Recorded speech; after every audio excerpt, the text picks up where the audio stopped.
The situation in Gaza is dire. It's a man-made disaster. There is lack of basic supplies.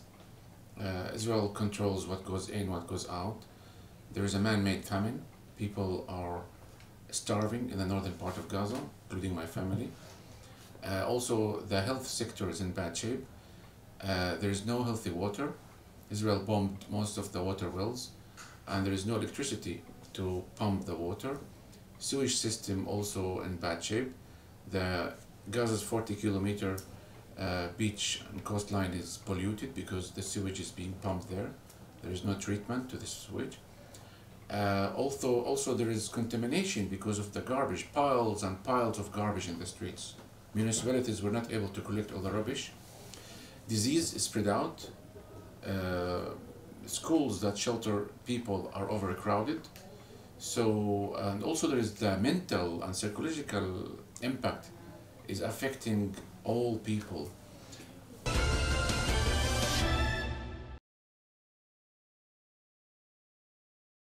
Israel claims that they are fighting Hamas because of what happened on the 7th of October, but they seized this attack to ethnic cleanse the population of Gaza and to use Gaza as a scapegoat and intimidate the region, and also to use Gaza as a testing ground. They are testing new weapons on Palestinians, and they just want to appease their society. It's for political gains. Netanyahu is doing this in order to stay in power, and he's prolonging this genocide in order to gain political gains.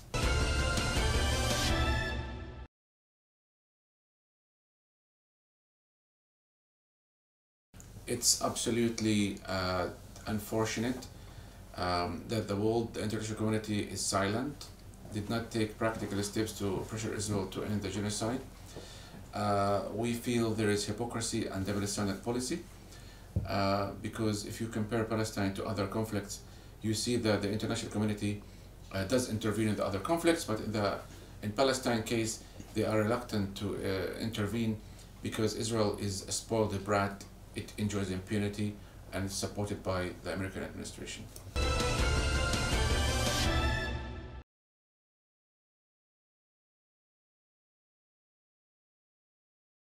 There is awareness now.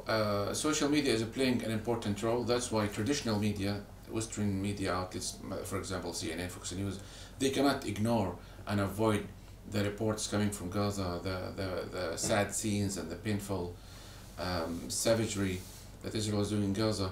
So the media has been covering Gaza, relying on the videos disseminated by the local Palestinian journalists and media content creators. It has impacted people worldwide. There is so much interest in Palestine now. People are well informed, they do their own search, and especially Jewish people as well. Those who oppose Zionists, they oppose Israel, they say that not in our name. What Israel is doing in Gaza does not make Jewish people safe worldwide. On the contrary, Israel has become the most hated country in the world.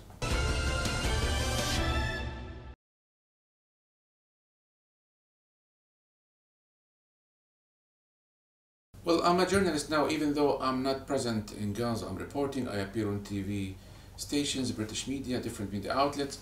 The loss of our loved ones, my family members, my immediate family members, the destruction of our houses, it's the humiliation. You know, I've never expected that the Palestinians would suffer from starvation. We thought it's only on Somalia and Africa. So starvation, that wasn't expected, and also the humiliation. We never expected to see the Nakba being repeated when our grandfathers they were forced from occupied Palestine in 1948, and now the Nakba is being repeated again. I've never expected to see our people, our families live in tents, in bad conditions, and Israel doing this to humiliate us.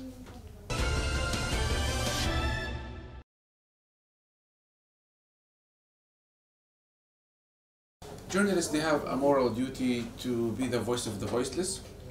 They need to address the facts, they need to expose the crimes, they need to be credible, they need to feel how their fellow human beings and their fellow journalists in Gaza feel, working under harsh circumstances.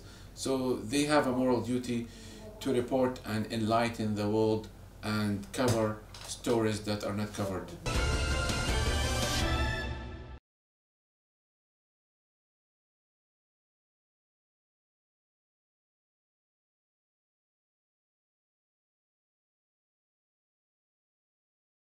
We feel it's our duty, we cannot give up. This is our fate, we live there. We've been experiencing this suffering for decades. And it's our moral duty to raise awareness, to educate people worldwide about our suffering. That's why I became a journalist.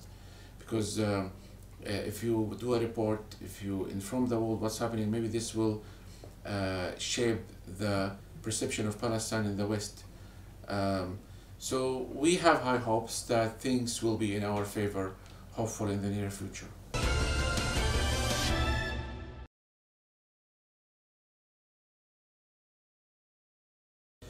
People who are under military occupation and colonization, they always struggle for self-determination and freedom.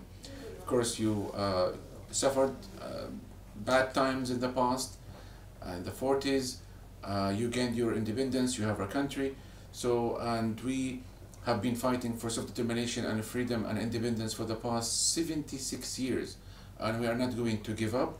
So I urge the people of Macedonia to continue to show solidarity, to raise awareness, to pressure politicians and parliament and government to side with the Palestinians and not allow Israelis to enjoy this impunity anymore.